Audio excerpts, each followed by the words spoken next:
Hello everyone, welcome to another video lecture of B Smart Professional Academy for CS Foundation July 2020 attempt, जिसमें हम subject business environment and law cover कर रहे हैं।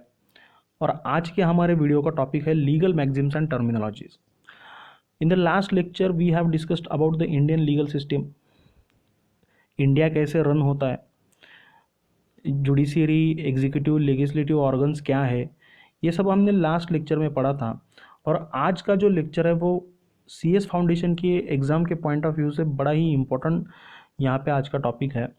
और CS foundation को ही नहीं, लेकिन जो भी स्टूडेंट एग्जीक्यूटिव में पढ़ रहे हैं, जो स्टूडेंट्स क्लैट की एग्ज़ाम के लिए प्रिपेयर कर रहे हैं, जो कि लॉ से रिलेटेड एग्ज़ाम है, ठीक है, तो उनके लिए भी ये जो आज का सेशन होने जा रहा है वो बड़ा ही हेल्पफुल होने वाला है, ठीक है। क्योंकि जब भी आप लॉ पढ़ोगे तब ये लीगल टर्म्स एंड मैगजिम्स आपको पता होना बहुत ज़रूरी है, क्योंकि अक्सर ये लॉ में यूज़ किए जाते हैं लीगल टर्म्स एंड मैगजिम्स, ठीक है। तो आज का सेशन स्टार्ट करते हैं important legal terminologies and maxims. सबसे पहले मैं ये बताता हूँ कि ये लीगल मैगजिम्स मतलब क्या है। देखिए, legal maxims are established principle of law that are universally admitted. ये ऐसे प्रिंसिपल्स है जो दुनिया भर में एक्सेप्टेड है। मतलब जहाँ दुनिया में कहीं पे भी अगर लॉ पढ़ा जाता है या फिर लॉ की स्टडी की जाती है, तो ये जो वर्ड्स है वो दुनिया भर में सभी लॉ की किताबों में आपको मिलेंगे, ठीक है।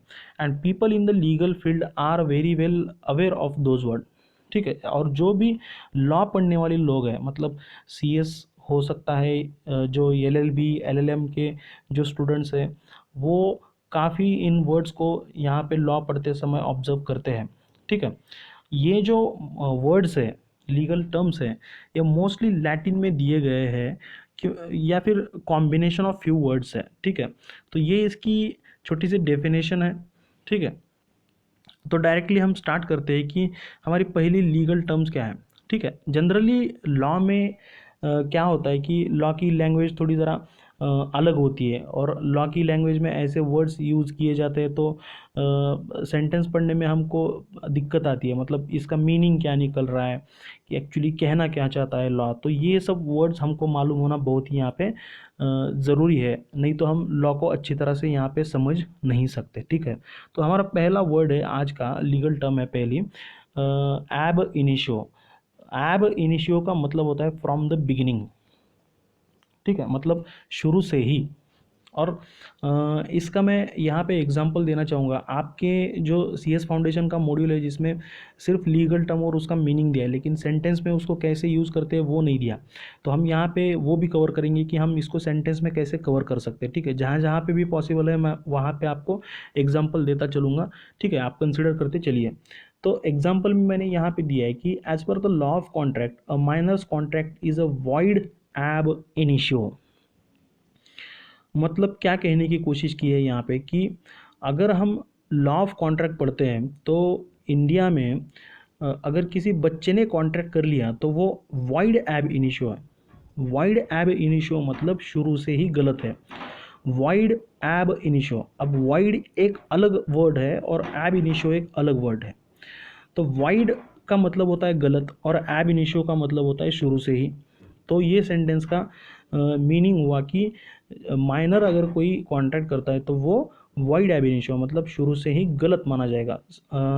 एक बात मैं यहाँ पे क्लियर करता हूँ कि क्या सर यहाँ पे एब इनिशियो अगर लगाना है, मुझे यूज़ करना है, तो वाइड लगाना ज़रूरी है? जी नहीं दोस्तों। आप कहीं पे भी लॉ में अगर ऐसी बात करनी है कि शुरू से ही, मतलब सेंटेंस में शुरू से ही अगर कुछ बोलना है, तो यहाँ पे एब इनिशियो ये वर्ड यूज़ किया जा सकता है। जैसे कि मैं दूसरा एग्जांपल देना चाहूँगा कि कोई बंदा है, मतलब सपोज ठीक है, तो दूसरी शादी कर रहा है, मतलब उसकी पहली मैरिज है और फिर पहली मैरिज होते भी दूसरी शादी कर रहा है। तो अगर उसने दूसरी शादी कर ली तो पहली वाली जो पत्नी है वो कोर्ट में जाके उसके अगेंस्ट सूट फाइल कर सकती है, और वो बंदा जब कोर्ट में हाजिर हो जाएगा तो जज साहब बोल देंगे कि भाई तेरी दूसरी मैरिज तो वाइड एब इनिशियो है, मतलब शुरू से ही गलत है, ठीक है, तो दूसरी शादी कर ही नहीं सकता, ऐसी केस हो गई। ठीक है, या फिर कोई मेंटल मेंटल पेशेंट है, मतलब मेंटल वाइफ है, तो क्या हो सकता है, अगर उसने फंसा दिया लड़के को और उससे शादी कर ली, तो ऐसी मैरिज को हम वाइड एब इनिशियो, मतलब शुरू से ही गलत था वो, ऐसा नहीं होना चाहिए था, ऐसा यहाँ पे बोल देंगे। फिर बाद में आता है हमारा वर्ड, जो लीगल टर्म है वो है एडहोक। ये वर्ड काफ़ी पॉपुलर है। इसका मीनिंग है फॉर दिस या फिर फॉर पर्टिकुलर पर्पज, मतलब किसी खास वजह के लिए ऐसा जब यूज़ करना है तो यहाँ पे एडहोक यूज़ करेंगे हम। एग्जाम्पल दिया है मैंने, a committee set up to deal with a particular situation is an ad hoc committee, मतलब कोई कमिटी सेटअप की है जो पर्टिकुलर सिचुएशन को डील कर रही है। ठीक है, तो यहाँ पे एडहोक कमिटी बोलेंगे हमें। आज की डेट में इसका काफ़ी अच्छा सा एग्जाम्पल दिया जा सकता है कि अभी कोरोना वायरस का सीज़न चल रहा है, सब लोग कोरोना कोरोना खेल रहे हैं यहाँ पे इंडिया में। तो इंडिया में नहीं मतलब पूरे वर्ल्ड में कोरोना कोरोना खेल रहे हैं यहाँ पे। ठीक है, तो यहाँ पे मैं बोल सकता हूँ कि इंडिया में अगर कोरोना से रिलेटेड कोई कमिटी सेटअप की है तो हम उसको बोल सकते हैं कि a committee set up to deal with a corona virus situation is an ad hoc committee, मतलब स्पेशल पर्पज़ के लिए ये कमिटी बनाई है। सर ये वर्ड कमिटी के लिए यूज़ करना है क्या सिर्फ? नहीं, कहीं पे भी यूज़ कर सकते हैं, किसी मीटिंग के लिए भी यूज़ कर सकते हैं। कोई मीटिंग है, एड होक मीटिंग बोलेंगे हम उसको। तो ये जो वर्ड्स है एग्जाम्पल मैं जो दे रहा हूँ, तो ये एग्जाम्पल जो है वो एग्जॉस्टिव नहीं है, मतलब वही एग्जाम्पल के लिए यूज़ करना है ऐसा ज़रूरी नहीं है, आप कहीं पे भी ये वर्ड यूज़ कर सकते हैं। ठीक है, ठीक है। हमारी जो नेक्स्ट कंसेप्ट है वो है एड आइडम। एड आइडम का मतलब होता है कि towards the same. Sir towards the same नहीं समझा, एग्जाम्पल देखिए, indicate that the parties to a transaction are in agreement, मतलब जब दो लोगों के बीच कोई एग्रीमेंट हो रहा है तो दोनों भी लोग उस बात के लिए एग्री है। मतलब एक अगर कोई बंदा है वो पेन बेचना चाहता है तो दूसरा पेन खरीदना चाहता है, मतलब दोनों भी क्या कर रहे हैं, सेम चीज़ के लिए यहाँ पे एग्रीमेंट कर रहे हैं, मतलब दोनों का माइंड यहाँ पे सेम चल रहा है, तो यहाँ पे बोलेंगे हम टूवर्ड्स द सेम थिंग। ठीक है, फिर बाद में हमारा जो लीगल टर्म है वो है एड इन्फाइनाइटम। ये जो वर्ड्स है इनको, इनका प्रोनाउंसिएशन भी थोड़ा अलग है। ठीक है, एक तो ये लैटिन वर्ड्स हैं और इनका प्रोनाउंसिएशन भी थोड़ा हटके है। ठीक है, तो इसको बोलेंगे हम एड इन्फाइनाइटम। एड इन्फाइनाइटम का मतलब होता है फॉर एवर, विदाउट लिमिट या फिर इनडिफिनाइटली, मतलब कोई अगर लॉ में सेंटेंस ऐसा लिखना है, मतलब लॉ में अगर कोई एड इन्फिनिटम वर्ड आया तो वो उसका जो मीनिंग है वो होता है for ever, without limit express करने के लिए ये वर्ड यूज़ किया जाता है। मतलब इसका एग्जांपल देना चाहूँगा कि इसको अगर मैं सेंटेंस में रखता हूँ तो ये सेंटेंस बनता है कि I can not work in a circus ad infinitum, मतलब मैं सर्कस में अब से कभी भी काम नहीं करूँगा। ठीक है, दूसरा जो एग्जांपल हमारा है, you can not stay here ad infinitum without paying any rent, मतलब क्या है कि सीधा सीधा है यहाँ पे कि आप मकान मालिक बोल रहा है जो भी टेनेंट है उससे कि आप यहाँ पे अपनी मर्जी से नहीं रह सकते, जब तक आप रेंट दोगे तब तक रह सकते हैं, अगर आप रेंट नहीं दोगे तो आपको यहाँ से निकलना पड़ेगा। जैसे कि हमने एक फिल्म देखी थी हेरा फेरी, उसमें ये जो बाबूराव गणपतराव आपटे है वो अपने जो भी अक्षय कुमार या सुनील शेट्टी से बोलता है कि तेरा भाड़ा डबल करना पड़ेगा रे, भाड़ा समय पे देना। ठीक है, चामायला वगैरह ये सब वर्ड वो यूज़ करता था। ठीक है, तो यहाँ पे ये एग्जांपल हो गया। ठीक है, तो एड इन्फाइनेटम। फिर बाद में आता है हमारा वर्ड जो है वो है एड वोलरम। सर एड वोलरम मतलब क्या है?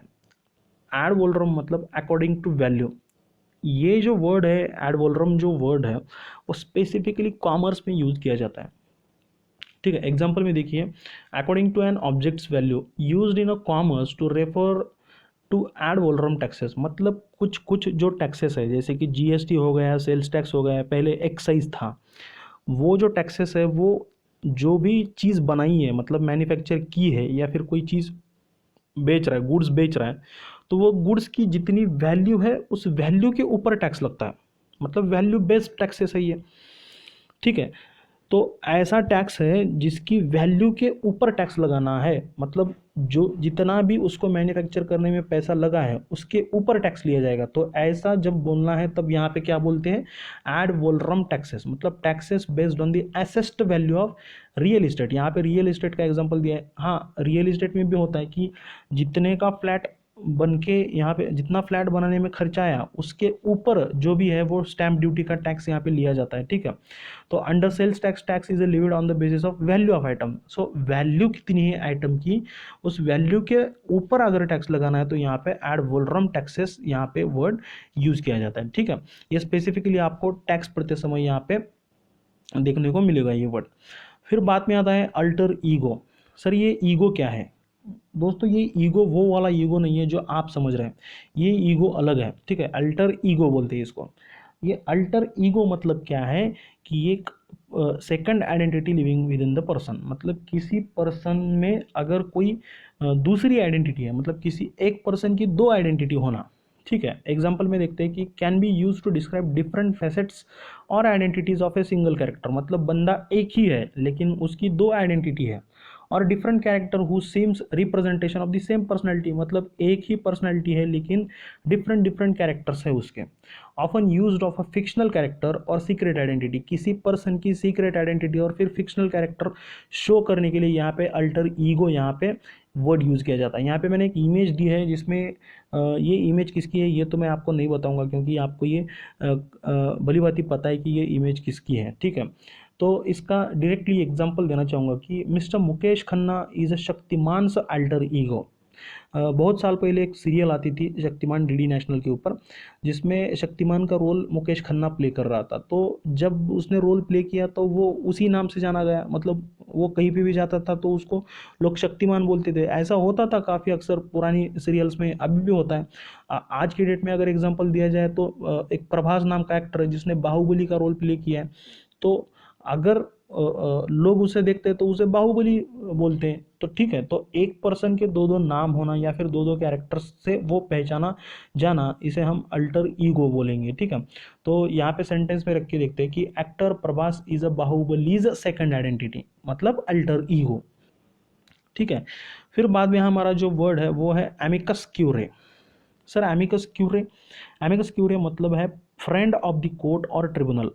जो बंदा कोर्ट के सामने अगर कोई केस चल रहा है उस केस से रिलेटेड कोई जानकारी दे रहा है, मतलब कोई हेल्प कर रहा है, किसी भी फॉर्म में वो हेल्प हो सकती है, तो उसे हम क्या बोलेंगे, एमिकस क्यूरे बोलेंगे। एग्जांपल देखिए, a person who gives information to a court regarding a case before it, मतलब कोर्ट के सामने जो भी केस चल रहा है उससे रिलेटेड कोई इन्फॉर्मेशन देता है या फिर उस केस से रिलेटेड कोई मदद करता है, वो मदद एज अ रिसर्च हो सकती है, आर्ग्यूमेंट हो सकता है या फिर सबमिशन हो सकता है, कुछ भी हो सकता है यहाँ पे, तो उसे हम क्या बोलेंगे, एमिकस क्यूरे बोलेंगे। For example generally forensic expertise को यहाँ पे कोई मर्डर की केस हो या फिर कोई पोस्टमार्टम की रिपोर्ट देखना है तो उनको लिया जाता है। जैसे कि सीआईडी सीरियल में हम देखते थे कि जब भी कोई क्राइम होता था तो वो सालुंके को बुलाते थे, डॉक्टर सालुंके एक फॉरेंसिक एक्सपर्ट था, वो अपनी जानकारी कोर्ट को पेश करता था कि मिलॉर्ड ये इतने बजे उसका मर्डर हुआ है या फिर रस्सी से मारा है, गला घोट के मारा है, चाकू से वार किया है, वगैरह वगैरह, वो सब चीज़ें फाइंड करके वो कोर्ट को जो बताता है उसे हम क्या बोलेंगे, एमिकस क्यूरे बोलेंगे। नेक्स्ट है हमारा ऑडी एल्ट्रम पार्टिम, ठीक है। ऑडी एल्ट्रम पार्टिम मतलब है hear the other side other party, ठीक है। एग्जाम्पल देखिए directly, it refers to idea that, ये एक ऐसी आइडिया मतलब ऐसा वर्ड है जहाँ पे ये बोला गया है कि one can not be fairly judged unless the cases for and against them have been heard, मतलब किसी के साथ मतलब हम ये नहीं कर सकते, मतलब जजमेंट नहीं दे सकते जब तक कि उसकी बात ना सुन ली जाए, ठीक है। उसकी बात सुनना पड़ेगा, फिर बाद में देखना पड़ेगा कि क्या ये दोनों पार्टीज़ की, मतलब जो भी केस में पार्टीज़ है उनकी बात हर एक को बोलने का यहाँ पे मौका दिया जाएगा और यहाँ पे उसका डिसीजन दिया जाएगा, ठीक है। It is an important principle of natural justice है। नेक्स्ट हमारी कंसेप्ट है बोनाफाइड। बोनाफाइड का मतलब है इन गुड फेथ। ये बोनाफाइड वर्ड तो आपने कई बार सुना होगा, जैसा कि अगर आपको कोई यूनिवर्सिटी चेंज करना है, मतलब एक यूनिवर्सिटी में एक यूनिवर्सिटी को छोड़ के दूसरे यूनिवर्सिटी में एडमिशन लेना है तो यहाँ पे जनरली बोनाफाइड सर्टिफिकेट मांगा जाता है, ठीक है। तो ये वर्ड क्या है, which means that a person has no intention to be dishonest, मतलब ये बोनाफाइड अगर जो भी मांग रहे हैं आपसे तो वो क्या मांगने की कोशिश कर रहे हैं कि भाई तेरा इंटेंशन गलत नहीं है, तू जो भी कर रहा है वो गुड फेथ में कर रहा है। तो इसीलिए ये बोनाफाइड का सर्टिफिकेट जो है वो यहाँ पे मांगा जाता है, ठीक है। तो बोनाफाइड मतलब इन गुड फेथ। बाद में आता है हमारा वर्ड है डी फैक्टो। मैं डी फैक्टो जो वर्ड है वो डी ज्योर ये वर्ड के साथ यहाँ पे आपको समझाना चाहूँगा। यहाँ पे actually de facto and D jure inter related words हैं। देखिए, डी फैक्टो का मतलब होता है इन फैक्ट और इन रियलिटी, और डी ज्योर का मतलब होता है ऑफ लॉ, लीगली या फिर राइटफुली।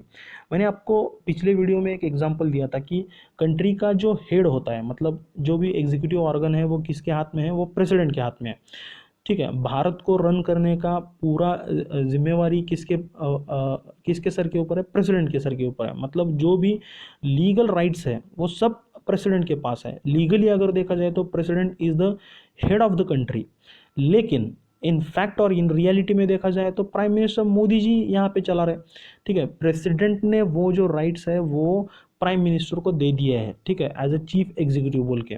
तो हम यहाँ पे बोल सकते हैं कि भले ही प्रेसिडेंट यहाँ पे हेड ऑफ द कंट्री है, डी जोर legally head of the country है, लेकिन इन फैक्ट और इन रियलिटी में अगर देखा जाए तो प्राइम मिनिस्टर ही जो है वो देश यहाँ पे रन करता है, ठीक है। फिर बाद में हमारी जो कंसेप्ट है वो है डी नोवो। सर डीनोवो कहाँ पे यूज़ किया जाएगा? डीनोवो जब भी कोर्ट में ये वर्ड यूज़ किया जाता है तो generally new usually used in the context of trial de novo. मतलब एग्जांपल देखिए, a new trial ordered when the previous one fail to reach a conclusion. मतलब कोई ट्रायल चल रहा है कोर्ट में और उसका कंक्लूजन ही नहीं निकल पा रहा है, तो यहाँ पे हम जज साहब क्या बोलते हैं कि एक ऑर्डर पास करते हैं, डिनोवो ऑर्डर पास करते हैं कि नया ट्रायल ले लिया जाए। भाई ट्रायल डिनोवो बोलेंगे हम उसको, न्यू ट्रायल, क्योंकि पिछले ट्रायल से कोई कंक्लूजन तो निकल नहीं रहा है यहाँ पे, तो इसलिए यहाँ पे नए ट्रायल का यहाँ पे ऑर्डर दिया जाता है। फिर बाद में हमारा कंसेप्ट है डी हॉर्स। डी हॉर्स का मतलब होता है आउटसाइड ऑफ या फिर आउट ऑफ द रिकॉर्ड। मतलब कोई बात है जो कि आउट ऑफ द रिकॉर्ड है, ठीक है। मतलब जिसका ना तो लॉ से कोई संबंध है या तो फिर केस से रिलेटेड कोई यहाँ पे ताल्लुक है, तो इसे हम क्या बोलेंगे? आउट ऑफ द रिकॉर्ड के लिए यहाँ पे डिहॉर्स ये वर्ड यूज़ करेंगे। फिर बाद में आता है हमारा एक्स ग्रेशिया। एक्स ग्रेशिया का मीनिंग यहाँ पे है done as a matter of favour, ठीक है। एग्जाम्पल देखिए, refers to someone voluntarily performing an act purely out of kindness. मतलब कोई बंदा है जो अपने खुद की मर्जी से यहाँ पे कोई एक्ट कर रहा है, मतलब कोई पैसा डोनेट कर रहा है या फिर कुछ भी बोल सकते हैं, ठीक है।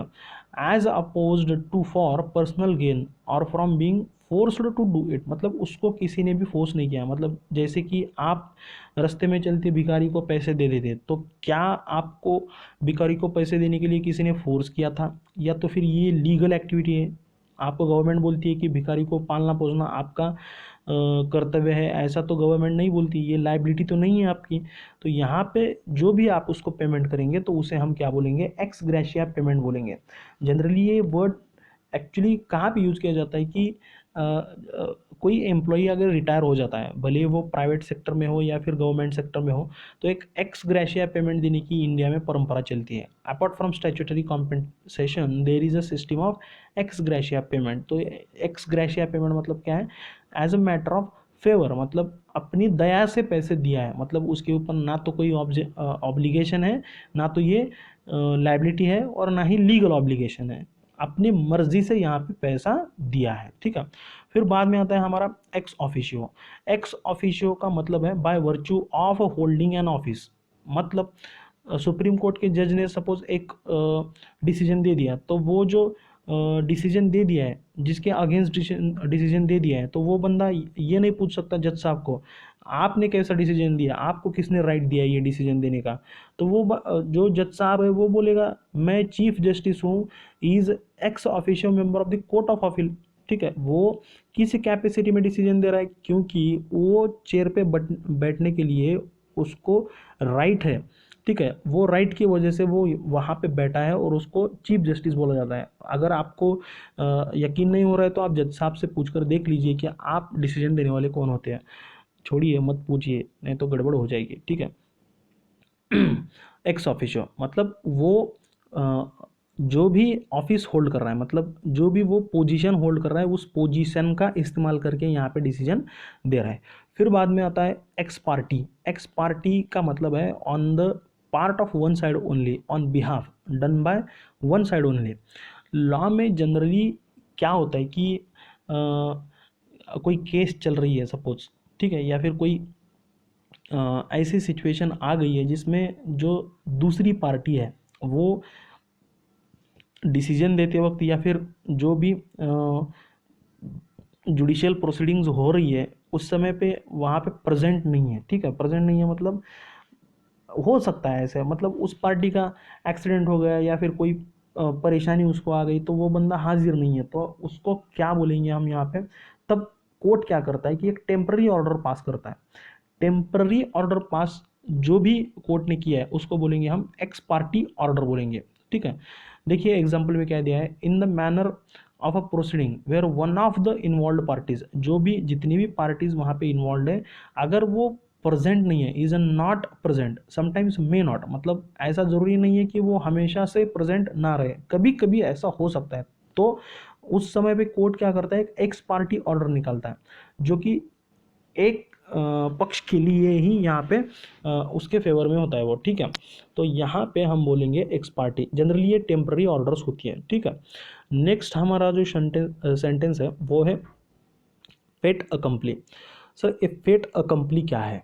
फेट अकम्पली मतलब बेटा एन अकम्पलिश्ड एक्ट और an can not be change, मतलब ऐसी कोई एक्टिविटी हो गई है जो अब उसको चेंज नहीं किया जा सकता, ठीक है, वो कंप्लीट हो चुके हैं एक्टिविटी। एग्जांपल में देखिए, until the auctioneer's gavel comes down for the last time your rival bid is not a fait accompli, मतलब क्या, तो कभी आपने ऑक्शन देखा होगा, ऑक्शन में जो भी पर्सन वहाँ पे खड़ा होता है वो जो ऑक्शन करने वाला पर्सन उसे ऑक्शनर बोलते हैं, ठीक है। वो क्या करता है, मान लीजिए तो 50,000 से बिड चल रहा है तो वो क्या करेगा, 50,000 एक, 50,000 दो, 50,000 जब तीन बोलने वाला होता है तो कोई बंदा 1 लाख बोल देता है, तो अगर 1 लाख बोल दिया तो वो फिर से 1 लाख एक, 1 लाख दो, 1 लाख, कोई 2 लाख बोल देगा वहाँ पे। मतलब जब तक कि वो तीसरा हैंड, मतलब जब तीसरी बार वो अनाउंस नहीं कर सकता, नहीं करता, तब तक वो बिड जो है वो फेट अकम्पली मतलब कंप्लीट हुई है ऐसा हम नहीं बोल सकते। इसलिए हम यहाँ पे ये एग्जांपल यहाँ पे दिया है कि until the auctioneer's gavel come down for the last time your rival's bid is not a fait accompli, मतलब तब तक कंप्लीट नहीं हुई है। और दूसरा एक एग्जांपल मैं यहाँ पे देना चाहूँगा, वी गॉट मैरिड सीक्रेटली, किसी बंदे ने सीक्रेटली शादी कर दी किसी लड़की के साथ, और फिर बाद में वो पेरेंट्स के पास चले गए, ठीक है। पेरेंट्स के पास चले जाने के बाद अब पेरेंट्स सपोज उसके लड़की के माता पिता नहीं मान रहे, तो नहीं मान के चलेगा क्या, क्योंकि अब वो चीज़ हो चुकी है, फेट अकम्पली हो चुकी है, करेक्ट। अब पेरेंट्स ने नहीं भी माना तो वो सुनना पड़ेगा ही पड़ेगा, ठीक है, उनको आशीर्वाद तो देना ही पड़ेगा, ठीक है। नेक्स्ट हमारी कंसेप्ट है एक्टस रियस। एक्टस रियस मतलब क्या है, अ गिल्टी और प्रोहिबिटेड एक्ट। अब ये बात समझाने की ज़्यादा ज़रूरत नहीं है कि कौन सी एक्टिविटी प्रोहिबिटेड है या फिर गिल्टी है। चोरी करना ये प्रोहिबिटेड एक्ट है, स्मोकिंग पब्लिक एरिया में स्मोकिंग करना ये प्रोहिबिटेड एक्ट है। तो an act which is illegal such as a theft, उसको क्या बोलेंगे हम, एक्टस रियस बोलेंगे। नेक्स्ट हमारी जो टर्म है वो है इन पर्सोनम, बड़ी ही इम्पॉर्टेंट टर्म है ये, क्योंकि जब भी आप लॉ ऑफ कॉन्ट्रैक्ट पढ़ोगे तब उसमें ये इन पर्सोनम काफ़ी जगह पे यूज़ किया है। इन पर्सोनम मतलब क्या है, against the person.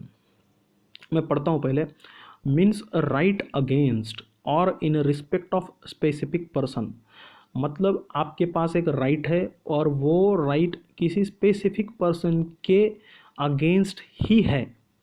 It is available only against a particular person, वो जो राइट है वो आप उस पर्टिकुलर पर्सन के अगेंस्ट ही यहाँ पे यूज़ कर सकते हैं। फॉर एग्जांपल, ए ओज money, A owes certain sum of money to be, मतलब ए कुछ पैसा देना लगता है बी का, तो बी के पास राइट है, B has a right to recover amount from A, B वो अमाउंट ए से रिकवर कर सकता है। This right can be exercised only by B, अब ये जो राइट है बी का तो वो बी ही एक्सरसाइज कर सकता है, बी के बजाय सी एक्सरसाइज नहीं कर सकता ये राइट, मतलब वो सी को नहीं बोल सकता जा जाके ए से पैसे ला ले, या फिर सी ऐसा नहीं बोल सकता कि मुझे पैसे दे दे ए को, ठीक है।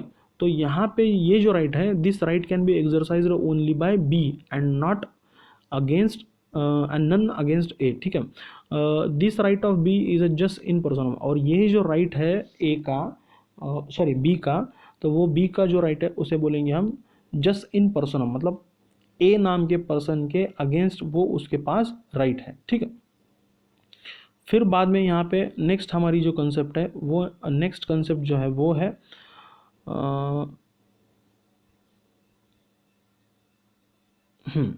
इन रेम नाम की कंसेप्ट है। इन रेम नाम की कंसेप्ट में मीनिंग इसका ये है कि ये स्पेसिफिकली टू द किसी चीज़ के लिए यहाँ पे अप्लाई होता है, टू द थिंग। ये एक लीगल टर्म है, ये यूज़ की जाती है to indicate a court jurisdiction और a thing rather than legal person. मतलब ये एक ऐसा राइट है जो किसी मतलब किसी पर्सन के अगेंस्ट नहीं है, तो किसी चीज़ के अगेंस्ट है। जैसे मान लीजिए मैं किसी घर का मालिक हूँ और मेरे घर में एक टेनेंट है जो कि मैंने रेंट पे उसको, सपोज मान लीजिए एक फ्लैट दे दिया है, ठीक है, 1 BHK फ्लैट है। अब मुझे वो फ्लैट खाली करना है, ठीक है, क्योंकि मुझे यूज़ करना है, मैं ओनर हूँ उस प्रॉपर्टी का। अब यहाँ पे क्या होगा, मैं जाके सबसे पहले किसको बोलूँगा, वहाँ पे जो बंदा रह रहा है उसको बोलूँगा कि भाई ये जगह खाली कर दें, मुझे यहाँ पे रहना है। मान लीजिए वो बंदा जगह नहीं खाली कर रहा है, जगह नहीं खाली कर रहा है, तो मैं कोर्ट में चला जाऊँगा। कोर्ट में जाने के बाद ऐसा ऐसा बोल दूंगा कि ये यहाँ से जगह नहीं खाली कर रहा है, तो कोर्ट से एक समन निकलेगा। समन मतलब नोटिस होता है, और वो नोटिस डायरेक्टली जाके वो जो प्रॉपर्टी है वो प्रॉपर्टी के डोर स्टेप्स पे, मतलब दरवाजे पे जाके वो जो भी पोस्टमैन है वो रख देगा, ठीक है। वो किसी पर्सन के हाथ में देने की ज़रूरत नहीं है वो नोटिस, जो भी बंदा वहाँ पे रह रहा है, ठीक है, कोई भी और रह सकता है वहाँ पे, कोई भी बंदा वहाँ पे रह रहा है उसके हाथ में वो पोस्टमैन दे देगा। ऐसा ज़रूरी नहीं है कि वो जो भी जिसको मैंने फ्लैट किराए पे दिया था वही बंदे के हाथ में देना चाहिए, ऐसा ज़रूरी नहीं है। हो सकता है, ऐसा भी हो सकता है कि मैंने फ्लैट किसी ए नाम के पर्सन को दिया था, फिर ए नाम के पर्सन ने बी नाम के पर्सन को सब टेनेंट बोल के, मतलब फिर से रेंट पे चढ़ाया था, ठीक है। तो ऐसा हो सकता है, ठीक है, कोई और वहाँ पे रह सकता है। तो ये जो इन रिम वर्ड है इसलिए बोला गया है यहाँ पे कि ये किसी पर्सन के अगेंस्ट राइट नहीं है। कहने की कोशिश ये है कि वो जो कोर्ट का समन है वो डायरेक्टली वो घर में जो भी पर्सन रह रहा है उसके पास चला जाएगा, और उसमें लिखा होगा कि भाई ये जगह तू खाली कर दे, जो भी यहाँ पे रह रहा है। किसी पर्सन का वहाँ पे स्पेसिफिकली नेम वहाँ पे नहीं है। देखिए example, in a tenant landlord dispute the summons and complaints में be nailed to the door और द रेंटेड प्रॉपर्टी। मतलब जो भी समन है वो रेंटेड प्रॉपर्टी में, प्रॉपर्टी पे चला जाएगा, ठीक है। This is because the litigant six jurisdiction over the premises. मतलब मुझे क्या चाहिए, मैं घर का ओनर हूँ, मुझे घर खाली करके चाहिए, ठीक है। ना तो वो मुझे बंदे में इंटरेस्ट है और ना ही मुझे वहाँ पे कौन रह रहा है उसमें इंटरेस्ट है, मुझे मेरी जगह चाहिए। इसीलिए यहाँ पे ये किसी चीज़ के लिए यहाँ पे ये राइट है, ठीक है, rather than the occupant. For example the law on the right in rem is an important part of the civil law, ठीक है, ये इसका इंपॉर्टेंस दिया है यहाँ पे। फिर बाद में हमारी नेक्स्ट कंसेप्ट है इंटर एलिया। इंटर आलिया, आलिया मतलब वो वाली आलिया नहीं जो आप समझ रहे हैं, ये अलग आलिया है। इंटर एलिया ये वर्ड कहाँ पे यूज़ किया जाएगा, अमॉन्ग्स द अदर थिंग्स। मतलब बहुत सारी चीज़ें हैं, उसमें से कोई 2 एग्जाम्पल आपने दिया है, मतलब बाकी सब चीज़ें हैं, ठीक है। एग्जाम्पल यहाँ पे देखिए, local factory produces many types of products. बहुत सारे प्रोडक्ट्स यहाँ पे लोकल फैक्ट्री प्रोड्यूस कर रही है, such as ice cream and yogurt, ठीक है। इंटर आलिया आगे जोड़ दिया, मतलब पहले क्या बोला कि local factory produces many types of products, बहुत सारे प्रोडक्ट्स बनाती है, such as ice cream and yogurt. Inter alia मतलब उनमें से 2 जो भी प्रोडक्ट है उनके नाम यहाँ पे दे दिए, बाकी के जो भी प्रोडक्ट्स है उनके लिए इंटर आलिया ये शब्द यहाँ पे यूज कर दिया गया है, ठीक है। इंटर आलिया मतलब among the other things, ice cream और योगर्ट ये 2 चीज़ें वो बनाते हैं, बाकी की चीज़ें भी यहाँ पे बनाते हैं वो, ऐसा यूज़ करने के लिए इंटर आलिया ये वर्ड यूज़ किया। ये वर्ड भी काफ़ी जगह पे यहाँ पे लॉ में यूज़ होता है। फिर बाद में आता है इंटर विवोज। इंटर विवोज मतलब बिटवीन द लिविंग और from one person to another. Example देखिए, a phrase use to describe a gift that is made during the donor's life time. ठीक है, मतलब देने वाला भी अभी मतलब ज़िंदा है और लेने वाला भी ज़िंदा है।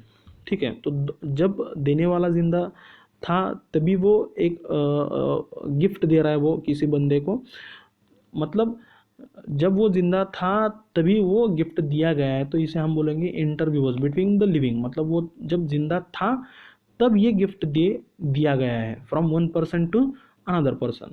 नेक्स्ट है हमारा एंटीस्टेट। एंटीस्टेट का मीनिंग मैंने यहाँ पे नहीं दिया, मैं डायरेक्टली यहाँ पे एग्जांपल देना चाहूँगा। Many people die intestate because they thought they were too young to make a will. मतलब मैं अगर आपको बोल दूं कि कोई किसी बंदे की अभी अभी शादी हुई है, मान लीजिए 2 साल हुए उसकी शादी को, और उसको अगर आप जाके बोल दो, आप सीएस पढ़ रहे हो और उसको बोल दो कि क्या तू अपना मृत्यु पत्र बनाना चाहेगा, तो वो सबसे पहले तो ये बोलेगा कि क्या बात कर रहा है भाई, अभी तो मैं जवान हूँ और अभी कैसे मैं यहाँ पे विल बना दूँ, मैं अभी थोड़ी ना मरने वाला हूँ, मेरी मरने की सोच रहा है क्या तू, बोल के आपको भगा देगा वो। लेकिन क्या होगा पता नहीं, ऐसा भी हो सकता है कि आपने उसको कल बोल दिया और 2 दिन बाद उसकी डेथ हो गई। तो ऐसी जब डेथ होती है तो ऐसी डेथ को यहाँ पे इंटिस्टेट डेथ बोलते हैं। ठीक है, मेनी पीपल डाई इंटिस्टेट, बीच में ही मर गया। ठीक है, विल ना बनाते, मतलब विल अभी बनी नहीं थी तभी वो मर गया। ये वर्ड यूज़ करने के लिए हम यहाँ पे क्या बोलेंगे, इंटिस्टेट, ये वर्ड यूज़ करेंगे। फिर बाद में जो वर्ड है वो है इंट्रावायरस। इंट्रावायरस मतलब विद इन द पावर्स। देखिए आप मान लीजिए आप घर से बाहर निकलते हैं, धीमे धीमे धीमे धीमे करके चल रहे हैं और चल चल के किसी चौक में आ गए, और किसी चौक में आने के बाद वहाँ पे दोस्तों से आप बातें करते खड़े हैं, वहाँ से एक गाड़ी के ऊपर बैठ के एक पुलिस वाला आ गया और वो पुलिस वाले ने आपको डंडा मार दिया, उसको भी मार दिया आपके फ्रेंड को, और आपको भी मार दिया। मान लीजिए आप कोई चीज़ भी वहाँ पे खरीद रहे थे, तो इन नॉर्मल पार्लेंस में देखा जाए तो ऐसा खड़ा होना तो यहाँ पे कोई क्राइम नहीं है, कोई चीज़ खरीदना तो क्राइम नहीं है। लेकिन आज की डेट की जो सिचुएशन है वो है कोरोना वायरस की सिचुएशन। उसमें गवर्नमेंट सीधा सीधा बोल रही है कि आप घर से बाहर मत निकलो, अगर आप घर से बाहर निकलते हैं तो हमें कड़क से कड़क यहाँ पे कार्रवाई करनी पड़ सकती है। ठीक है, ठीक है, मतलब हम हमारे ऊपर कठिन कार्रवाई आपके ऊपर करनी पड़ेगी। तो पुलिस वाले ने मार दिया, तो ये मारना, आप उसको ये नहीं बोल सकते उसने मार दिया तो कि भाई तूने हमको क्यों मारा, हमने क्या क्राइम किया है। तो वो बोल सकता है कि भाई आज की डेट में घर से बाहर निकलना क्राइम है और मैं आपको, भले आप कोई गलत काम नहीं कर रहे हो फिर भी मैंने आपको मारा, ये मेरी पावर में है, विद इन द पावर में है। आज की डेट में तो पावर में है, कल क्या होगा पता नहीं। मतलब अगर कोरोना वायरस पूरा निकल गया तो कोई आपको खड़ा रहने के बाद ऐसे ही नहीं मार सकता, तो वो जो चीज़ है वो विद इन द पावर है उसके। नेक्स्ट वर्ड है इप्सो फैक्टो, बड़ी इंपॉर्टेंट टर्म है ये भी। इप्सो फैक्टो मतलब बाय द फैक्ट इटसेल्फ। ठीक है, इसका एग्जांपल है this is a civil war and civil wars are ipso facto destructive for all involve. मतलब यहाँ पे एक बंदा कह रहा है कि भाई ये अगर विश्व युद्ध चला, ठीक है, मान लीजिए कोई युद्ध चल रहा है यहाँ पे, जंग चल रही है, ठीक है, तो यहाँ पे क्या कि दिस इज सिविल वॉर बोल रहा है and civil wars are ipso facto by the fact itself destructive for all involve. मतलब वो सबके लिए घातक होने वाला ही है, इसमें कोई शक ही नहीं है। Ipso facto by the fact itself, क्योंकि वॉर चल रहा है मतलब तो वो सबके लिए हानिकारक तो साबित होने वाला ही है। Ipso facto destructive for all involve. ठीक है, नेक्स्ट हमारी कंसेप्ट है इप्सो ज्योर। इप्सो ज्योर मतलब by the law itself, law की तरह अगर लीगली देखा जाए तो। एग्जाम्पल है ownership is transferred ipso jure to the buyer on the date of quantitative receipt. मतलब ओनरशिप बायर को एक पर्टिकुलर डेट में लॉ के तहत ट्रांसफर कर दी गई है by the law itself. इप्सो jure यहाँ पे वर्ड यूज किया जाए। फिर बाद में है लीज पेंडेंस। लीज पेंडेंस मतलब होता है पेंडिंग सूट। सूट का मतलब होता है केस, ठीक है, केस नॉर्मल लोग यूज करते हैं वर्ड, और जो भी लॉ से लीगल फील्ड में काम करने वाले लोग हैं वो उसको सूट बोलते हैं। ठीक है, अब यहाँ पे मैंने एक इमेज दी है, देखो ये बंदा कैसे सिर पे हाथ लगा के बैठा है यहाँ पे, तो इससे काफ़ी साबित हो जाता है, ये एग्जांपल देने की ज़्यादा ज़रूरत नहीं है कि किसी का पेंडिंग सूट चल रहा है, तारीख पे तारीख तारीख पे तारीख मिलती जा रही है, तो यहाँ पे हम बोलेंगे ये कोई केस है या फिर कोई सूट फाइल किया है, वो पेंडिंग पड़ा हुआ है, अभी तक उसका रिजल्ट नहीं आ रहा है। ठीक है, फिर बाद में है लीगल टर्म है हमारी लोकस स्टैंडी, बड़ी इंपॉर्टेंट टर्म है ये भी, लोकस स्टैंडी। लोकस स्टैंडी मतलब क्या है, उसका मीनिंग ज़रा देख लीजिए, the right or capacity to bring an action or to appear in a court. Locus standi is usually granted to those whose legal rights have been majorly infringed, or the law or act can cause or huge loss to their work in interests. मतलब क्या है कि किसी ने आपके साथ कोई गलत कर दिया, कोई कांड कर दिया गलत, मतलब आपकी कोई किताब रिप्रोड्यूस कर ली या फिर कोई मूवी की पायरेसी कर ली। अब मूवी के राइट्स किसके पास होते हैं, प्रोड्यूसर के पास होते हैं। आजकल पायरेसी चलती है, बहुत ज़्यादा पायरेसी चल रही है यहाँ पे।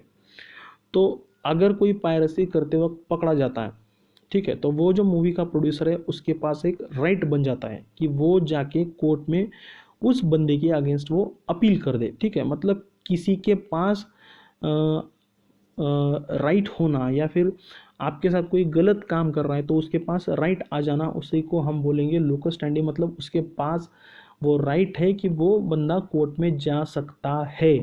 ठीक है, एक एग्जांपल दिया है कि हाल अभी देखा होगा आपने कि इंडिया ने आर्टिकल 370 हटा लिया। अब 370 इंडिया का मामला है भाई, इंडिया के अंदर का मामला है।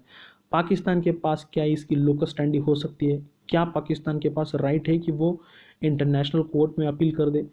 तो जी दोस्तों बिल्कुल नहीं, क्योंकि पाकिस्तान के पास उसके लिए लोकस स्टैंडी नहीं है, उसके लिए राइट नहीं है, उसका कोई भी यहाँ पे नुकसान पाकिस्तान का आर्टिकल 370 हटने से नहीं हुआ है, क्योंकि ये अंदर की बात है भाई, इंडिया के अंदर की बात है। इसलिए यहाँ पे बोला है Pakistan has no locus standi to react on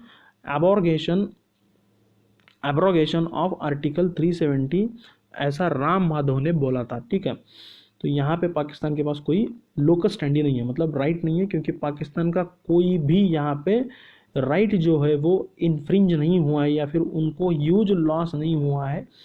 ठीक है, फिर बाद में है मीन्स रिया, लेकिन ध्यान रखिए लोकस स्टैंडी आपके पास तभी आएगा जब आपका कोई ह्यूज लॉस होता है, मतलब आपका कोई लॉस हो रहा है या फिर आप जिस एरिया में काम कर रहे हैं, जो भी आपका एरिया ऑफ इंटरेस्ट है, ठीक है, वर्क ऑफ इंटरेस्ट है, उसमें अगर कोई गड़बड़ करता है, मतलब उससे रिलेटेड कोई गलत बात हो रही है, तभी आपके पास लोकस स्टैंडी आ जाएगी, कोई राइट आ जाएगा जिसके तहत आप कोर्ट में एक्शन ले सकते हैं अगेंस्ट द पर्सन। नेक्स्ट हमारी कंसेप्ट है मेंस रिया। मेंस रिया का मतलब है गिल्टी माइंड। एग्जाम्पल देखिए, also culprit mind. Sir culprit मतलब क्या? गिल्टी। गिल्टी मतलब क्या? कल्प्रिट। ये टर्म कहाँ पे यूज़ की जाती है? और term used in discussing the mind set of an accused criminal.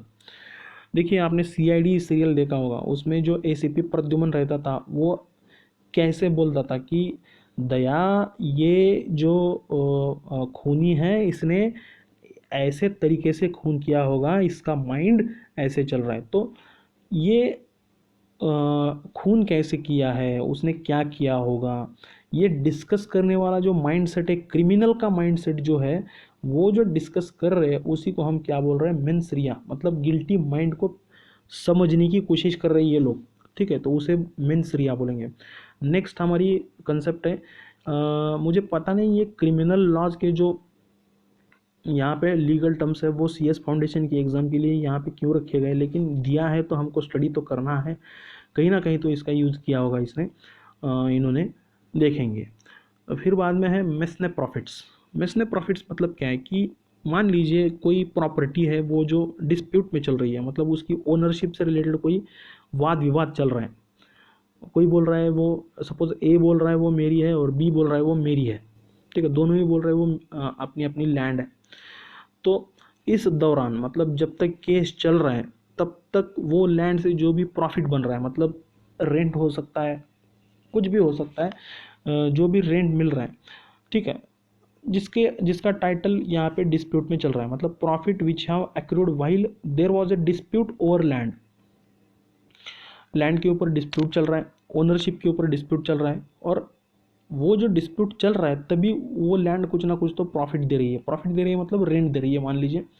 If it is determine the party using the land did not have legal ownership, मतलब जो भी अभी पार्टी वो लैंड यूज कर रही है, ऐसा अगर साबित हो जाता है कि वो पार्टी की वो लैंड नहीं है, मतलब अभी जो प्रॉपर्टी में रह रहा है वो उसका लीगल ओनर नहीं है, तो क्या किया जाएगा, तो ये जो प्रॉफिट है वो ट्रू ओनर को दिया जाएगा। कोर्ट की ऑर्डर निकलेगी और कोर्ट बोलेगा भाई आपने जितना भी अभी तक पैसा कमाया है इससे, वो ट्रू ओनर को लौटा दिया जाए। The true owner can sue for so me और all the profits made in the interim, मतलब जब तक डिस्प्यूट चल रहा था तब तक जितना भी प्रॉफिट कमाया उस प्रॉफिट के अगेंस्ट, देखिए प्रॉफिट के अगेंस्ट बोल रहा हूँ मैं, बंदे के अगेंस्ट तो केस चल ही रहा है, लैंड के अगेंस्ट तो केस चल ही रहा है, लेकिन वो प्रॉफिट के अगेंस्ट भी वो जो ट्रू ओनर है वो यहाँ पे सूट फाइल कर सकता है, और वो जो प्रॉफिट है उसको सूट फाइल करने के बाद, साबित हो जाने के बाद वो वापस मिल सकता है by the illegal tenant which is thus called as a mesne profits, correct. फिर बाद में है मोडस ऑपरेंडी।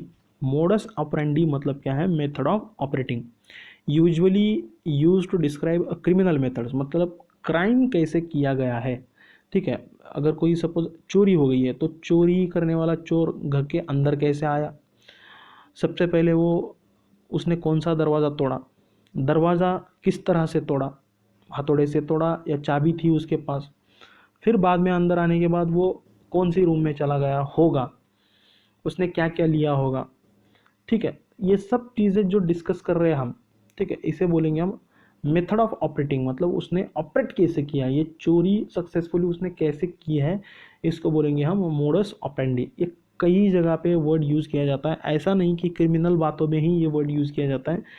जीएस मतलब कोई नया लॉ आ गया है तो इसको ऑपरेट करने का तरीका कैसा है उसे भी हम क्या बोलेंगे, मोडस ऑपरेंडी, ऑपरेंडी बोलेंगे, ठीक है। मतलब जब जीएसटी आया था तब उसको कैसे ऑपरेट करना है उसका तरीका बताया था, तो उसे भी हम क्या बोलेंगे, मोडस ऑपरेंडी बोलेंगे, मेथड ऑफ ऑपरेटिंग कि कैसे जीएसटी को ऑपरेट करना है, ठीक है, तो उसे भी बोलेंगे हम मोडस ऑपरेंडी ऑफ जीएसटी। बाद में है मोटैटिस मुटेंडिस। हंसिए मत दोस्तों, ये जो इनके प्रोनाउंसिएशन है वो थोड़े अलग है क्योंकि ये लैटिन वर्ड्स हैं और ये वर्ल्ड वाइड एक्सेप्टेड है। दुनिया में कहीं भी लॉ पढ़ने जाओगे तो ये वर्ड तो आपको मिलेंगे ही मिलेंगे, ठीक है। इसका मतलब होता है विथ अप्रोप्रिएट चेंजेस, ठीक है। मतलब यहाँ पे मैंने एग्जांपल दिया है financial auditor versus cost auditor. देखिए अगर लॉ ने सपोज कोई एक सिचुएशन है, वो सिचुएशन हैंडल करने के लिए मान लीजिए कोई रूल्स बनाए हैं, करेक्ट, वो रूल्स से काफ़ी हद तक प्रॉब्लम सॉल्व होते हैं, लेकिन अगर कोई नया प्रॉब्लम सपोज आ गया, मान लीजिए कि वो रूल से भी वो प्रॉब्लम नहीं सॉल्व हो रहा है, और ऐसी सिचुएशन में अब क्या होता है पता है क्या, कि रूल तो अप्लाई नहीं हो रहा है, तो यहाँ पे एक प्रोविज़न होती है लॉ में, उसका नाम होता है मुटैटिस मुटेंडिस, मतलब वो सबसे लास्ट में प्रोविज़न वो रूल के नीचे दी गई है सपोज होती है, उसमें लिखा होता है कि अगर इन ऊपर के रूल्स से ये प्रॉब्लम नहीं सॉल्व होती है तो ऊपर का कोई भी रूल ले लो और उसमें थोड़ा सा चेंजेस कर लो और चेंजेस करके ये प्रॉब्लम सॉल्व किया जाए, इसी को हम मोटैटिस मुटेंडिस बोलेंगे। मतलब क्या, ये financial auditor versus cost auditor क्या दिया है कि लॉ में देखिए फाइनेंशियल ऑडिटर की डेफिनेशन दी है, फाइनेंशियल ऑडिटर के राइट्स, उसकी ड्यूटीज़, उसके पावर्स दिए हैं। अब यही सब बातें सब कॉस्ट ऑडिटर को भी एप्लीकेबल है, उसके पास भी वही सेम पावर है, उसके पास भी वही सब ड्यूटीज़ है, जो भी फाइनेंशियल ऑडिटर करता है वही कॉस्ट ऑडिटर करता है, लेकिन कॉस्ट से रिलेटेड मैटर में करता है। अब यहाँ पे डबल डबल बातें लिखने से तो अच्छा लॉ में ऐसा वर्ड दिया जाएगा जो भी चीज़ें फाइनेंशियल ऑडिटर को एप्लीकेबल है mutatis mutandis applicable to the cost auditor, मतलब उसमें जहाँ जहाँ पे भी चेंजेस लगता है वहाँ वहाँ पे चेंजेस करके वो सभी बातें कॉस्ट ऑडिटर को भी यहाँ पे एप्लीकेबल है। Correct, with the appropriate changes. अब क्या अप्रोप्रिएट चेंजेस करेगा? फाइनेंशियल ऑडिटर में अकाउंट से रिलेटेड बात होती है और कॉस्ट ऑडिट में कॉस्ट से रिलेटेड बात होती है, तो ये अप्रोप्रिएट चेंज हो गया। तो ये चेंज करके बाकी सभी बातें जो फाइनेंशियल ऑडिटर को एप्लीकेबल है वही सब rights, duties, power cost auditor को भी यहाँ पे एप्लीकेबल है। फिर बाद में हमारी कंसेप्ट है ऑबिटर डिक्टम। ऑबिटर डिक्टम मतलब मैंने ऑलरेडी बताया था कि ऑबिटर डिक्टम मतलब क्या होता है। ऑबिटर डिक्टम मतलब a thing said in passing, मतलब जज साहब कोई डिसीजन दे रहे हैं और डिसीजन देते समय जज साहब ने कोई ऐसी बात बोल दी जो कि केस से रिलेटेड नहीं है, मतलब वो जो पर्टिकुलर केस चल रहा है उससे उससे हट के, मतलब अलग ही कोई बात बोल दी, तो उसे बोलेंगे हम ऑबिटर डिक्टम बोलेंगे। एन ऑब्जर्वेशन बाय अ जज on some point of law not directly relevant to the case before him, मतलब उनके सामने जो केस चल रहा है वो बात को छोड़ के जो भी कोर्ट ने ऑब्जर्वेशन किया है उसको बोलेंगे हम ऑबिटर डिक्टम। वो डिसीजन का पार्ट नहीं होता, वो ऐसे ही जज साहब ने उनके मन में आ गया वो डिसीजन वहाँ पे ठीक है मन में आ गया तो ऐसे ही जज साहब ने बोल दिया। ठीक है, जैसे कि जॉली एलएलबी मूवी में आपने देखा था, वो जज साहब बोलता रहता है कि जज साहब को मुझे तो सब पता है, ठीक है, मुझे तो पता ही होता है कि कौन यहाँ पे दोषी है, लेकिन मैं तो यहाँ पे सबूत का यहाँ पे इंतज़ार करता हूँ। तो ऐसे बात बोल देना, मतलब उसी को क्या बोलेंगे हम? ऑबिटर डिक्टम बोलेंगे। ठीक है, फिर बाद में आता है पेंडेंट लाइट। पेंडेंट लाइट मतलब ड्यूरिंग लिटिगेशन, मतलब जब लिटिगेशन चल रहा है, मतलब किसी केस अंडर जुरिस्डिक्शन है तब की बात चल रही है, ड्यूरिंग लिटिगेशन केस चालू है तब की बात कर रहा हूँ मैं।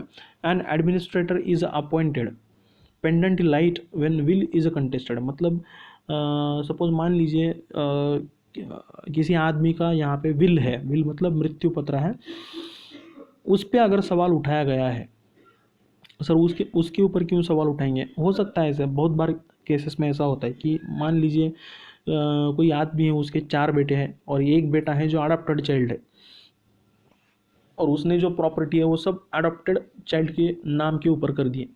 तो बाकी के जो 4 बच्चे हैं उसके, वो क्या बोल सकते हैं यहाँ पे कि नहीं इनके तो असली बेटे हम हैं, ये तो अडॉप्टेड चाइल्ड है, ठीक है, इसलिए प्रॉपर्टी के असली हकदार हम हैं, ये मृत्यु पत्र झूठा है, ये वो सब बातें, मतलब उसके ऊपर सवाल उठा दिया वो विल के ऊपर। तो ऐसी सिचुएशन में अब क्या हो जाएगा कि ऐसी सिचुएशन में सर प्रॉपर्टी किसके पास रहेगी? प्रॉपर्टी अभी लिटिगेशन में चल रही है, मतलब इसके ऊपर सुनवाई अभी तक नहीं हुई है। तो ऐसी सिचुएशन में वो जो प्रॉपर्टी है वो उसके लिए कोर्ट एक एडमिनिस्ट्रेटर अपॉइंट करेगा पेंडेंट लाइट, मतलब ड्यूरिंग लिटिगेशन, जब तक लिटिगेशन ख़त्म नहीं होता, जब तक उस प्रॉपर्टी से रिलेटेड कोई सुनवाई नहीं होती विल से रिलेटेड, तब तक क्या करेगा यहाँ पे एडमिनिस्ट्रेटर अपॉइंट करेगा कोर्ट। इसलिए यहाँ पे एग्जांपल दिया है an administrator is appointed pendant light when a will is contested. Correct. Next है हमारी कंसेप्ट क्विड प्रो को। क्विड प्रो का मतलब होता है व्हाट फॉर व्हाट, मतलब मैंने आपको पैसा दिया उसके बदले आपने मुझे पेन बेचा। ठीक है, क्योंकि आप अगर मुझे पेन दे रहे हैं तो मैंने उसके बदले आपको समथिंग कंसिडरेशन देना चाहिए। यही एक ट्रांजैक्शन का रूल है। नहीं तो अगर मैंने मतलब आपने मुझे पेन दे दिया लेकिन उसके बदले में मैंने आपको कुछ भी नहीं दिया, तो उसको हम ट्रांजैक्शन नहीं बोल सकते हम। वो गिफ्ट कहलाया जा सकता है, लेकिन वो ट्रांजैक्शन नहीं, सेल और परचेस का ट्रांजैक्शन नहीं हुआ। अगर सेल और परचेस का ट्रांजैक्शन करना है, मतलब या फिर व्हाट फॉर व्हाट, मतलब मैं कुछ दे रहा हूँ आपको और उसके बदले आप मुझे कुछ दे रहे हो, तभी हम उसको क्या बोल सकते हैं? क्विड प्रो को। ठीक है, what for what signifies a favour exchange for favour, मतलब मैंने कुछ आपको फेवर किया उसके बदले आपने मुझे भी कुछ यहाँ पे फेवर दे दिया है, तो उसे बोलेंगे हम क्विड प्रो को बोलेंगे। The government has promised food aid as a quid pro quo for the stopping of violence. देखिए एग्जाम्पल में क्या दिया था कि गवर्नमेंट आपको फूड देने के लिए तैयार है लेकिन आप वायलेंस नहीं करेंगे, ठीक है, शांतता रखेंगे। देखिए आज की डेट में ये एग्जाम्पल काफ़ी अच्छा हो सकता है, क्योंकि बहुत सारे लोग हैं जो महाराष्ट्र कर्नाटक इधर से सब यूपी बिहार पैदल चले जा रहे हैं कोरोना वायरस की सिचुएशन में।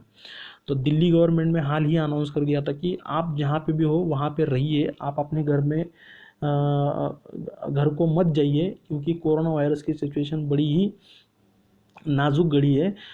तो वो लोग बोल रहे थे कि नहीं, हमें खाने पीने का बहुत प्रॉब्लम हो रहा है, इसलिए हम हमारे गांव के लिए यहाँ से जा रहे हैं। तो यहाँ पे मैं क्या बोल रहा हूँ कि दिल्ली गवर्नमेंट ने क्या बोल दिया कि नहीं, आप मत जाइए, हम आपको खाना दे देंगे, ठीक है। जो भी बंदा यहाँ पे रहेगा उसके रहने का भी इंतज़ाम किया जाएगा और उसको खाना भी दिया जाएगा। तो गवर्नमेंट खाने के बदले क्या मांग रही है कि आप जहाँ जहाँ पे भी हो वहाँ पे रहिए, ठीक है।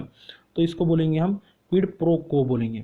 Important legal terminologies and Maxim's में आगे हमारा पार्ट है रेशियो डेसिडेंडी, ठीक है। रेशियो डेसिडेंडी का मतलब है reason ground for the decision, मतलब जज साहब ने किस वजह से, मतलब ऐसी क्या चीज़ देखी जो कि ऐसा डिसीजन पास किया है। ये डिसीजन डबल इन्वर्टेड कॉमा में रहता है, ठीक है। तो जज साहब ने जो भी डिसीजन दे दिया है उस डिसीजन को क्या बोलेंगे हम, रेशियो डिसिडेंडी, मतलब सारे गवाहों और सबूतों को मद्देनज़र रखते हुए कोर्ट इस नतीजे पर पहुंची है। वो जो नतीजा है उस नतीजे को ही हम यहाँ पे बोलेंगे रेशियो डिसिडेंडी बोलेंगे। नेक्स्ट है हमारा रेस एंटीग्रा। रेस एंटीग्रा का मतलब है a entire new thing and entirely new और अनटच्ड मैटर, मतलब कोर्ट के सामने ऐसे कोई केस आ गई है जो अभी तक के इतिहास में, मतलब अभी कभी भी ऐसी केस कोर्ट के सामने नहीं आई थी। तो यहाँ पे बोलेंगे the term is applied to those points of law which have not been decided, मतलब अभी तक उसके ऊपर कभी भी केस नहीं हुई थी, सुनवाई नहीं हुई थी। Which are untouched by dictum or decision, मतलब उसके ऊपर कभी कोर्ट ने ऑब्जर्वेशन भी नहीं दिया था, ऑबिटर डिक्टा भी नहीं हुआ था, ऐसे ही बात नहीं बोली गई थी, डिसीजन भी नहीं हुआ था, पांच डिसीजन भी नहीं है, सब कुछ नया है, मतलब नई ही बात सामने आई है। तो इसको बोलेंगे हम रेस इंटीग्रा। फिर बाद में आता है रेस जुडिसाटा। रेस जुडिसाटा मतलब अ थिंग और मैटर एडजुडिकेटेड या फिर एडजज्ड, मतलब जिसके ऊपर फाइनली डिसीजन हो चुका है। A matter that has been finally adjudicated, मतलब ख़त्म हो गया, अब इसके ऊपर कोई भी नो फर्दर अपील या फिर लीगल एक्शन नहीं ली जा सकती। कोर्ट ने फाइनली बोल दिया, मतलब बोल दिया, ख़त्म, बात ख़त्म यहाँ पे, bye the involve parties is now possible, ठीक है। तो अब यहाँ पे क्या बोला है देखिए, a matter that has been finally adjudicated meaning no further appeal और legal action by the involve parties is now possible. अब यहाँ पे इन्वॉल्व पार्टी जो है वो यहाँ पे नेक्स्ट अपील इसके ऊपर नहीं कर सकते हैं। जैसे कि हमने देखा कि अभी सुप्रीम कोर्ट का डिसीजन आया है राम मंदिर के ऊपर, और काफ़ी सालों से ये मैटर चल रहा था कोर्ट में। तो सुप्रीम कोर्ट ने यहाँ पे सुनवाई कर दी उसके ऊपर, फाइनली सुनवाई कर दी यहाँ पे, फाइनली वो जगह जो है वो बांट दी गई है जिन जिन लोगों को भी वो जगह मिली है, ठीक है। अब उसके ऊपर कोई अलग से सुनवाई यहाँ पे नहीं होगी, ठीक है। तो उसे बोलेंगे हम रेस जुडिसाटा, अ थिंग एडजुडिकेटेड, ख़त्म, बात ख़त्म यहाँ पे। फिर बाद में है रूल निसी। रूल निसी का मतलब है generally rule nisi is an order to show cause, मतलब किसी को अगर कारण दिखाने के लिए बोला गया है, मतलब शो कॉज, आप बताइए हमें कि हम आपके अगेंस्ट एक्शन क्यों ना ले, ऐसी अगर बात बोलनी है तो यहाँ पे रूल निसी ये वर्ड यूज़ किया जाता है, ठीक है। Meaning that the ruling is absolute, मतलब एक्शन या फिर रूलिंग तो एब्सोल्युटली हो जाएगी unless the party to whom it applies can show cause why it should not apply, मतलब कोर्ट ये बोल रहा है कि आप हमें रीज़न दे दो कि हम आपके अगेंस्ट यहाँ पे जो भी है वो रूलिंग क्यों ना चलाए। अगर आपने सफिशेंट रीज़न दे दिया तो हम आपके अगेंस्ट यहाँ पे रूलिंग नहीं चलाएंगे, लेकिन अगर आपने सफिशेंट रीज़न नहीं दिया तो आपके अगेंस्ट तो यहाँ पे रूलिंग या फिर जजमेंट यहाँ पे पास कर दिया जाएगा। ये मोस्टली डाइवोर्स के केसेस में यूज किया जाता है। फॉर एग्जांपल किसी मान लीजिए किसी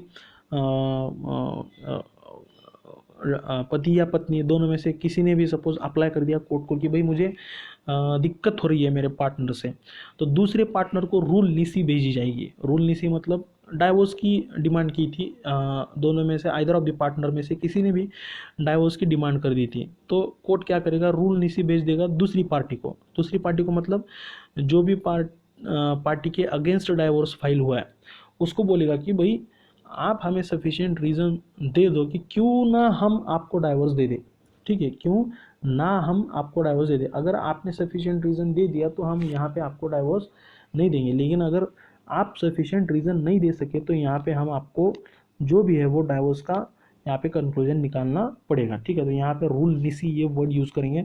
फिर बाद में हमारी वर्ड है sine die. Sir sine die मतलब क्या है? साइन डाई का मतलब होता है without a day, taken to mean without fixing a day for continuation, used when the court is adjourned without specifying a date to reconvene। मतलब court ने एक मीटिंग को एडजन कर दिया, मतलब कोर्ट की कार्रवाई तहकूब कर दी, कोर्ट की कार्रवाई एडजन कर दी, स्थगित कर दी। कब तक के लिए स्थगित कर दी सर? अभी कोर्ट ने उसके ऊपर डेट नहीं बताई, टाइम नहीं बताया कि हम बाद में इस केस के ऊपर जो भी है वो डिस्कशन करने के लिए कब आएंगे। मतलब विदाउट लिमिट, मतलब कोई फिक्स डेट नहीं दिया है कोर्ट ने यहाँ पे। Adjourn without fixing any date, मतलब कोर्ट ने ऐसा मीटिंग एडजन कर दिया या फिर कार्रवाई एडजन कर दी और उसके लिए ना तो कोई अगली डेट बताइए या फिर अगला टाइम बताए, इसी को बोलेंगे हम साइन डाई हो गया। जो भी मीटिंग साइन डाई हो गई। The case or meeting was adjourn sine die, ये जनरली पार्लियामेंट में होता है, ठीक है। Adjourn without fixing any date for the next meeting, the term majorly used in the parliament meeting. देखिए इमेज में ये जो स्पीकर है वो बोल रहा है कि बस कर भाई अब इसके ऊपर नई बात होगी। उस आगे का बंदा बोल रहा है कब तक नई बात हुई, तो यहाँ पे ये बंदा कुछ भी नहीं बोल रहा है, ठीक है। तो कब तक बात नहीं होगी इसका बात तो यहाँ पे तय हुआ ही नहीं। जनरली कोर्ट में ये यूज़ नहीं किया जाता साइन डाई, पार्लियामेंट में ही यूज़ किया जाता है, क्योंकि कोर्ट किसी मैटर पे चुप नहीं बैठ सकता, ठीक है, लेकिन पार्लियामेंट चुप बैठ सकती है बहुत सारे सब्जेक्ट्स के ऊपर। फिर बाद में है sign qua non. Sign qua non मतलब है without which refers to some essential event or action, मतलब कोई ज़रूरी बात है जिसके बिना कोई आउटकम नहीं आ सकता किसी चीज़ का। हिंदी में यहाँ पे मैंने दिया है कि अच्छे आउटकम के लिए कुछ ज़रूरी होना। अब आपको पता है अच्छे आउटकम के लिए बहुत कुछ यहाँ पे करना पड़ता है। तो यहाँ पे एग्जांपल देना चाहूँगा कि patience is a sine qua non for good teacher. मैं सेंटेंस यहाँ पे फिर से रीड करता हूँ कि patience is a necessary for a good teacher. अगर अच्छा टीचर बनना है तो क्या करना पड़ेगा? पेशेंस ज़रूरी है। दूसरा example, an interest in a children is a sine qua non for teaching. An interest in children is necessary of teaching, ठीक है। तो यहाँ पे मैं क्या बोलूँगा कि ये साइन क्वा नॉन मतलब ऐसी ज़रूरी बात है जो अगर नहीं होगी तो अच्छा आउटकम यहाँ पे नहीं आएगा। ये साइन है किसी अच्छे आउटकम का। नेक्स्ट हमारी कंसेप्ट है स्टारी डिसाइजेस। ये भी कंसेप्ट मैंने ऑलरेडी डिस्कस कर चुका हूँ। स्टारी डिसाइजेस का मतलब है to stand by the thing decided, मतलब कोर्ट ने अगर किसी केस के ऊपर कोई डिसीजन ऑलरेडी दे दिया है और वही केस दोबारा कोर्ट के सामने आ जाती है तो कोर्ट उस डिसीजन को फॉलो करेगा।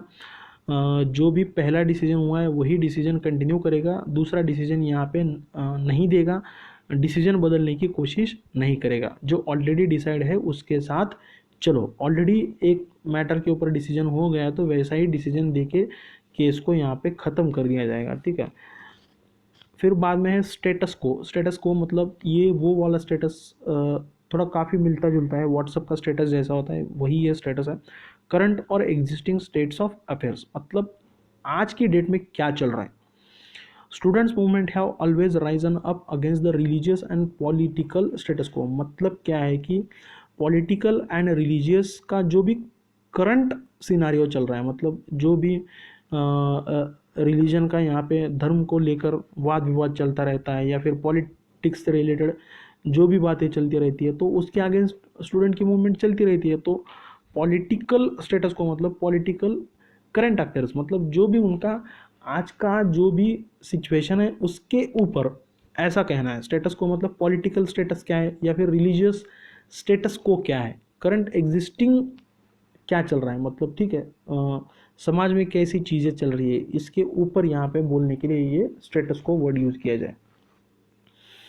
नेक्स्ट है हमारा सब जुडिस मतलब under judgement, under judicial consideration, not yet decided.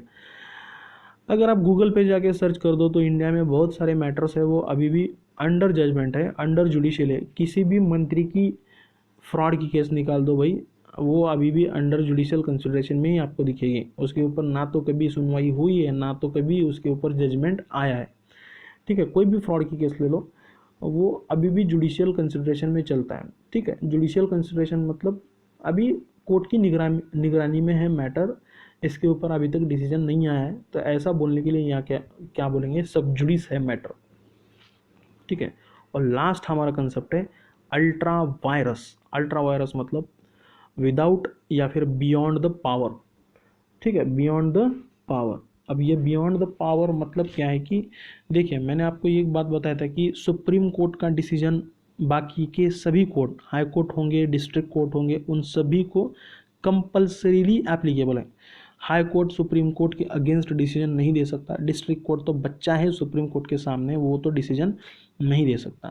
तो यहाँ पे अगर decision of lower court as against the decision of the supreme court, किसी लोअर कोर्ट ने मान भी लिया कि कोई डिसीजन सुप्रीम कोर्ट के अगेंस्ट जाकर दे दिया, मतलब डिस्ट्रिक्ट कोर्ट ने सुप्रीम कोर्ट का जो डिसीजन था उसको छेद के अलग ही डिसीजन दे दिया, तो उस डिसीजन को यहाँ पे अल्ट्रा वायरस बोलेंगे।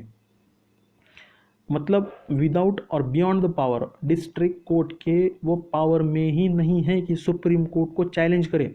इसलिए हम यहाँ पे क्या बोलेंगे कि ये जो डिसीजन हुआ है वो अल्ट्रा वायरस है। ठीक है, तो आज की जो लीगल टर्म्स है वो यहाँ पे ख़त्म हो गई है। ये 45 लीगल टर्म्स आप देख लीजिए, मुझे कमेंट करके ज़रूर बताइए ये वीडियो आपको कैसा लगा। अगर कोई बात आपको नहीं समझ में आई है तो मुझे कमेंट बॉक्स में ज़रूर डाल दीजिए, उसके ऊपर आपको सेम डे यहाँ पे आंसर मिल जाएगा। ठीक है, और मुझे खास करके बताइए ये लेक्चर आपको कैसा लगा। ठीक है, थैंक यू, मिलते हैं अगले लेक्चर में।